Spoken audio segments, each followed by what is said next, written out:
So now we're going to enter into the last two Taffys of this movement. So they're all built on that foundation Taffy. And I'm just going to demonstrate this next one that we're going to do, which is called wrist circles Taffy. And the wonderful thing about this one is, once again, it's adding in things we've done before. So in this case, the wrist circles is going to be like bird flaps its wings. Let me just come a little bit closer so you can really see that movement. Right? So that's exactly the same as bird flaps its wings. But in this case, instead of going down and doing that circular motion, instead what we're going to do is we're going to use it as if we're lifting off. So there's going to be a rising up that happens that really takes the whole dantian and pelvis area with that movement and allows us to waft upward with that hand movement. Right, so that's the basic motion of it. So let's just see what that ends up looking like. If I just, so I start with a bit of a sinking because I have to kind of come up from it, and I'm going to go up on the balls of my feet. So there's this lifting, a slight lifting of heels. Second time, and the third time I stay down and I use the end of that circle to go into a wind up and come across, staying quite low across to the left.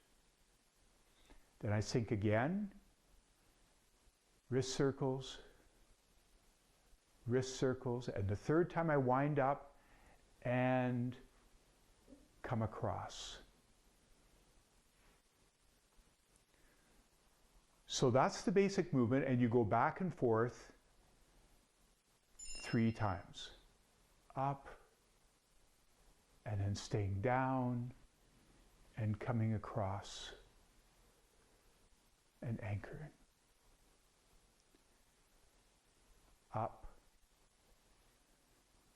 Up, and then the third time, sweeping, staying down, and across.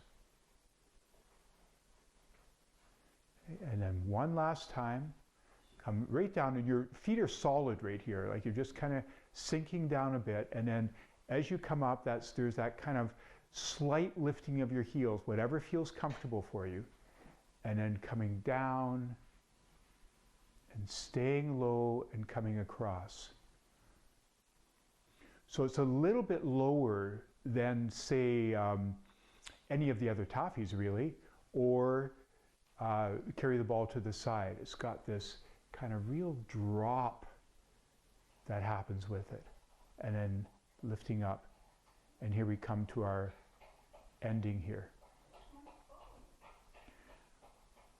So the only thing that I want to show you about this that's an added piece of information is that, like carry the ball to the side, it's got this sense that when you come across an end, there's this slight pause before you go into the next lift. Right, so that's the first part of it. And same thing when you come back, is that in between each of the movements, there's that slight pause. So let's add that in, and we'll go through this one more time and just see if you can get the feel of how that kind of gives you just a brief intersect between each of the segments. So down we go again, up onto the balls of your feet. Really feel how that rises up through the center. And then staying down, winding up, coming across, toe up, and slight pause before you sink again, and then up. Second time, and then the third time staying down, winding up, stepping across, close, slight pause, and here we go again. So that you start to get the feel of how does that charge movement with the hand motion all come together, and really give you a sense of how there's a sense of connection between all the parts of the movement, and kind of your body is being moved by how the movement organizes it. So so that instead of you making the movement, it starts to move you.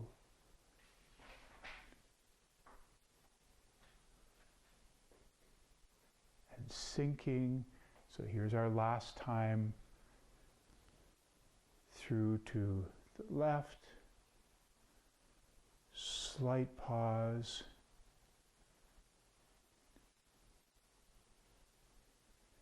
So you just keep on dropping into the languidness of it and then winding up.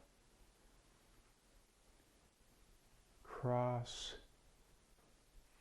and close.